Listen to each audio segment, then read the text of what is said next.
ताज़ा घडामोडी पाहण्यासाठी आमच्या चॅनलला सबस्क्राईब करा, लाईक करा, शेअर करा आणि बेल आयकॉनला प्रेस करा. A7 न्यूजमध्ये आपले स्वागत. हिंगोली येथे एका गावठी बनावट पिस्तुलासह 4 जिवंत कारतूस जप्त.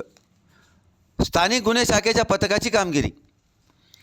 शहरातील महादेववाडी भागात स्थानिक गुन्हे शाखेच्या पथकाने बुधवारी मारलेल्या छाप्यात एका युवकाकडून एक गावठी बनावट पिस्टल व 4 जिवंत कारतूस जप्त करण्यात आले. शहरातील महादेववाडी भागात एका व्यक्तीकडे गावठी पिस्टल असल्याची माहिती स्थानिक गुन्हे शाखेच्या पथकाला मिळाली. त्यावरून 4 सप्टेंबरला पथकाने मारलेल्या छाप्यात अमन प्रकाश घुगे याच्याकडून एक गावठी बनावट पिस्टल आणि 4 जिवंत कारतूस असा एकूण 30,000 रुपयाचा मुद्देमाल जप्त करण्यात आला.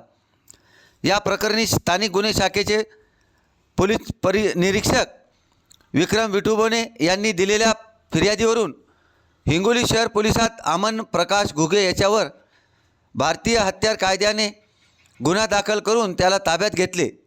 जिल्हा पोलीस अधीक्षक श्रीकृष्ण कोकाटे, अप्पर पोलीस अधीक्षक अर्चना पाटील, स्थानिक गुन्हे शाखेचे पोलीस निरीक्षक विकास पाटील यांच्या मार्गदर्शनाखाली स्थानिक गुन्हे शाखेचे पोलीस निरीक्षक विक्रम विठुबोने, पोलीस अंमलदार प्रेमदास चव्हाण, किशोर सावंत, लिंबाजी वावळे, विशाल खंडागळे, महादू शिंदे, प्रशांत वाघमारे यांच्या पथकाने कामगिरी केली आहे.